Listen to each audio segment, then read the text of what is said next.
नमस्कार, मैं रचना शर्मा। चढ़ती कला टाइम टीवी देख रहे सभी दर्शकों का स्वागत करती हूं। आप देख रहे हैं हरियाणा के समाचार। समाचारों की शुरुआत से पहले एक नजर आज की मुख्य सुर्खियों पर।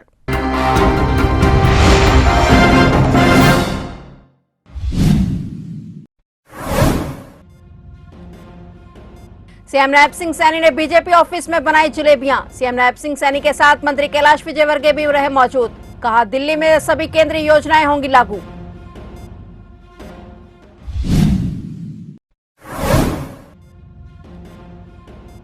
राम रहीम अब बरनावा आश्रम से करेंगे ऑनलाइन सत्संग। रोहतक से उत्तर प्रदेश पहुंचे डेरामुखी राम रहीम। राम रहीम बरनावा आश्रम में बिताएंगे पैरोल के बचे दिन।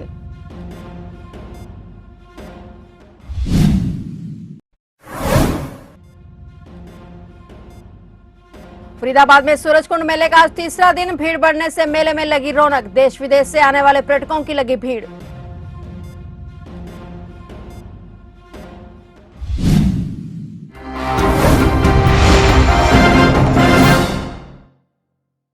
और अब समाचार विस्तार से। दिल्ली विधानसभा चुनाव में भारतीय जनता पार्टी की जीत से हरियाणा की राजनीति में भी खुशी की लहर है। दिल्ली में बीजेपी की जीत का जश्न मनाने के लिए मुख्यमंत्री नायब सिंह सैनी ने प्रदेश के बीजेपी कार्यालय में पार्टी के नेताओं के साथ जलेबी बनाई और पार्टी है। दिल्ली में भारतीय जनता पार्टी की 27 साल बाद सरकार बनी है। दिल्ली में बीजेपी ने 2/3 बहुमत के साथ 70 विधानसभा सीटों में से 48 सीटें जीती हैं और सीएम नायब सिंह सैनी के साथ पार्टी के कार्यालय में मध्य प्रदेश सरकार के नगरीय प्रशासन मंत्री कैलाश विजयवर्गीय भी मौजूद रहे। दोनों ने पार्टी के कार्यालय में जलेबियां बनाई और सभी कार्यकर्ताओं और नेताओं का मुंह मीठा कराकर दिल्ली बीजेपी की जीत का जश्न मनाया। इस मौके पर सीएम सैनी ने मीडिया से बात करते हुए कहा कि प्रधानमंत्री मोदी के नेतृत्व में हमें 27 साल बाद दिल्ली में भाजपा को ऐतिहासिक जीत मिली है। सीएम सैनी ने कहा कि दिल्ली के लोगों ने हमें दिल्ली में 48 सीटें देकर ऐतिहासिक जीत दिलाई। मुझे खुशी है कि अब दिल्ली में सभी केंद्रीय योजनाएं लागू होंगी। देश के यशस्वी प्रधानमंत्री आदरणीय नरेंद्र मोदी जी के नेतृत्व में दिल्ली में 27 वर्षों के बाद एक ऐतिहासिक जीत दिल्ली के लोगों ने दी है। पिछले 10 वर्षों से दिल्ली में एक ऐसी सरकार जो झूठे सजाबाग तो दिखाती थी, बात तो बहुत ऊंची करती थी,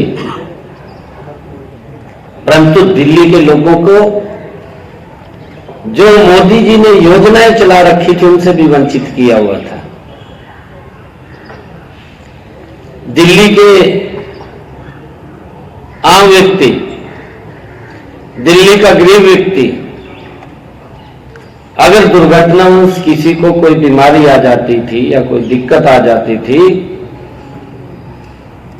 जो मोदी जी की आयुष्मान योजना है उससे भी वंचित किया हुआ था, लाभ नहीं मिल पाता था यहां के लोगों को। पिछले 10 वर्षों से यहां एक ऐसी झूठ का जो पूरा का पूरा औरा खड़ा किया गया और ये कहा गया कि मैं दिल्ली को स्वच्छ जल दूंगा, दिल्ली को स्वच्छ करूंगा, यमुना को स्वच्छ करूंगा और मैं वातावरण को शुद्ध करूंगा। पिछले 10 वर्षों में ऐसी सरकार दिल्ली में थी, अपने आप तो कुछ किया नहीं, दूसरे के ऊपर आरोप लगाती थी। दिल्ली को हरियाणा पहले ही स्वच्छ जल दे रहा था, लेकिन अब वहां के पानी को भी स्वच्छ बनाकर हर नागरिक तक पहुंचाया जाएगा। इसके लिए प्रधानमंत्री नरेंद्र मोदी के नेतृत्व में आवश्यक प्रबंध किए जाएंगे। इससे पहले दिल्ली के लोग पिछले कई सालों से मूलभूत सुविधाओं से वंचित थे। अब भाजपा सरकार गरीबों का उत्थान करने के साथ साथ हर वर्ग के लिए जन कल्याणकारी नीतियों को अमली जामा पहनाएगी। ये दावा हरियाणा के मुख्यमंत्री नायब सिंह सैनी ने किया है। दिल्ली में भाजपा को जीत मिलते ही मुख्यमंत्री गीता स्थली ज्योतिषर तीर्थ पर पहुंचे, जहां मंत्रोच्चारण के बीच पूजा अर्चना और वट वृक्ष की परिक्रमा की और इससे पहले पुष्प वर्षा और आतिशबाजी के साथ मुख्यमंत्री ने कार्यकर्ताओं के बीच भाजपा की दिल्ली में जीत का जश्न मनाया। जिस दौरान मिठाई बांटी तो एक दूसरे को बधाई भी दी गई। उसको अपने से मतलब है, दिल्ली से कोई मतलब नहीं था। दिल्ली के लोगों को सुविधाएं मिलनी चाहिए, उससे कोई मतलब नहीं था। दिल्ली के नाले, दिल्ली के सीवरेज, दिल्ली की गलियों में पानी, जो लोगों ने पिछले 10 वर्षों का वो अत्याचारी शासन सहा है, आज दिल्ली के लोगों ने उस आपदा को बाहर किया है, मोदी जी की नीतियों पे मुहर लगाई है। मैं आदरणीय प्रधानमंत्री जी को बहुत बधाई देता हूं कि उनके कुशल नेतृत्व के अंदर आज दिल्ली में सरकार बनी है। और केजरीवाल ने तो अपनी कमियां छुपाने के लिए हरियाणा के ऊपर ही आरोप लगा दिया। हरियाणा का बेटा होने की बात कर, माटी के ऊपर जन्म लिया, उसी माटी को कलंकित करने का काम केजरीवाल ने किया।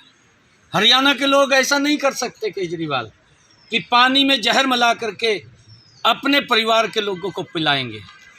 गुरमीत राम रहीम को 28 जनवरी को 30 दिन की पैरोल मिली थी। पैरोल मिलने के बाद राम रहीम ने सिरसा में 12 दिन बिताए हैं। राम रहीम को कल 8 फरवरी को 8 गाड़ियों के काफिले के साथ उत्तर प्रदेश के बरनावा आश्रम पहुंचाया गया है। अब राम रहीम बरनावा आश्रम से ऑनलाइन सत्संग करेंगे। सिरसा में 10 दिन बिताने के बाद राम रहीम 20 दिनों के लिए यूपी के बरनावा आश्रम में रहेंगे। पैरोल खत्म होने के बाद बरनावा से ही रोहतक सुनारिया जेल जाएंगे। बताया जा रहा है कि राम रहीम अब बरनावा आश्रम से ही ऑनलाइन सत्संग करेंगे और इसके लिए एलईडी स्क्रीन लगाई गई है ताकि अनुयायी जूम ऐप के जरिए सत्संग में शामिल हो सके।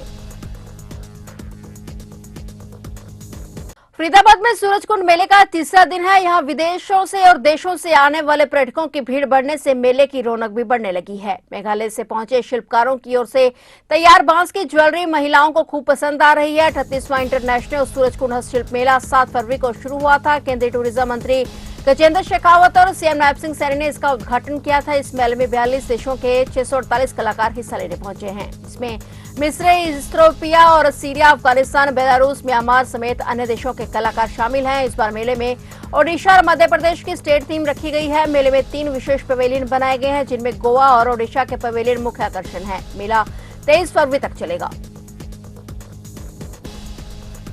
खनौरी बॉर्डर पर आमरण अनशन के 76वें दिन में पहुंचे जगजीत सिंह डल्लेवाल की हालत बेहद गंभीर बनी हुई है। वे पिछले 5 दिनों से डॉक्टरी सहायता नहीं ले पा रहे हैं क्योंकि डॉक्टरों को ड्रिप लगाने के लिए उनके हाथों की नाड़ियां नहीं मिल रही हैं। डॉक्टर उनकी टांगों की नाड़ियों द्वारा ड्रिप लगाने का यत्न कर रहे हैं। किसान नेताओं ने बताया कि 11 फरवरी के रतनपुरा मोर्चे पर आयोजित महापंचायत की तैयारी के लिए किसानों से अधिक संख्या में पहुंचने की अपील की गई है। वहीं किसान नेताओं ने बताया कि पवित्र जल यात्रा के चौथे चरण के तहत हरियाणा के किसान कल 10 फरवरी को खेतों के ट्यूबवेलों का जल लेकर फिर खनौरी मोर्चे पर पहुंचेंगे। उन्होंने कहा कि 11, 12 और 13 फरवरी को शंभू में होने वाली महापंचायतें केंद्र सरकार को जगाने का काम करेंगी। हरियाणा सरकार ने कच्चे कर्मचारियों के बाद एक्सटेंशन और गेस्ट लेक्चरर को बड़ा तोहफा दिया है। सरकार के कर्मचारियों की नौकरी 58 साल तक पक्की करने के बाद अब प्रदेश सरकार ने एक्सटेंशन और गेस्ट लेक्चरर और तकनीकी कॉलेजों में तैनात अतिथि या संकाय की नौकरी सेवानिवृत्त आयु तक सुरक्षित कर दी है। और सरकार के विधि और विधायी विभाग के विशेष सचिव अमरजीत सिंह की ओर से इस संबंध में नोटिफिकेशन जारी कर दिए गए हैं। बीते साल नवंबर में विधानसभा सत्र के दौरान सरकार ने विधेयक पास कराया था। हरियाणा सरकार के अनुसार वे एक्सटेंशन और गेस्ट लेक्चरर जिन्होंने 15 अगस्त 2024 तक 5 साल की सेवा पूरी कर चुके हैं, उन्हें 58 साल की उम्र तक नहीं हटाया जा सकेगा। इस प्राध्यापकों को पक्के प्राध्यापकों की तर्ज पर ही महंगाई भत्ता मिलेगा। हर साल जनवरी और जुलाई महीने में महंगाई भत्ता बढ़ेगा और इसके अलावा अन्य चिरायु योजना, मृत्यु, सेवानिवृत्ति, ग्रेजुटी, मातृत्व लाभ और एक्सग्रेरिया का लाभ भी उन्हें मिलेगा। नूह में मुख्यमंत्री उड़न दस्ता टीम ने 5 सदस्यीय बांग्लादेशी परिवार को गिरफ्तार कर लिया है। ये सभी बांग्लादेशी ईंट भट्टों पर काम किया करते थे। जब से रेवाड़ी में बांग्लादेशियों को पकड़ा गया था, उसके बाद ये सभी वहां से निकल गए और काम की तलाश में थे और फिर से बांग्लादेश लौटने की फिराक में थे। ये सभी बिना वीजा पासपोर्ट के साथ नूह में रह रहे थे और पकड़े गए बांग्लादेशियों में मुखिया 34 वर्षीय इम्तियाज पुत्र हसन, उसकी पत्नी, 3 नाबालिग बच्चों को हिरासत में लिया गया है। गुप्तचर इकाई नूह की सूचना पर निरीक्षक राजेश कुमार, इंचार्ज मुख्यमंत्री उड़न दस्ता रेवाड़ी ने 5 सदस्यीय बांग्लादेशी परिवार को बड़कली चौक नगीना से ऑटो में नूह की तरफ जाते हुए गांव भास थाना क्षेत्र नगीना के एरिया में पकड़ा। पुलिस अब उन्हें कोर्ट में पेश करने की तैयारी कर रही है। साथ ही 3 नाबालिग बच्चों को बाल सुधार गृह फरीदाबाद भेजने की तैयारी की जा रही है। चरखी दादरी जिले के गांव गोपालवास के समीप संदिग्ध परिस्थितियों में एक व्यक्ति का शव मिला है। परिजनों ने हत्या की आशंका जताते हुए कार्रवाई की मांग की है। पुलिस ने शव को कब्जे में लेकर चरखी दादरी सिविल अस्पताल के शवगृह में रखवाया है और मामले की जांच शुरू कर दी है। मृतक की पहचान रामनिवास निवासी करीब 50 वर्षीय सुरेश के रूप में हुई है। मृतक के परिजनों के मुताबिक गोपालवास सड़क किनारे मृत पड़ा मिला और लेबर के लोगों ने परिजनों को इसकी सूचना दी और इसके बाद वे मौके पर पहुंचे और पुलिस को इसकी सूचना दी गई। उन्होंने बताया कि मौके पर पहुंचे तो उनके कपड़े फटे हुए थे और गर्दन पर चोट के निशान थे, जैसे गला दबाया हो। वहीं सिर में भी चोट के निशान होने की बात कही गई है। परिजनों ने पुलिस से मामले में उचित कार्रवाई की मांग की है। फिलहाल हरियाणा के समाचारों में इतना ही और नए समाचारों के साथ फिर से हाजिर होंगे। तब तक के लिए देखते रहिए चढ़ती कला टाइम टीवी और मुझे दीजिए इजाजत। धन्यवाद।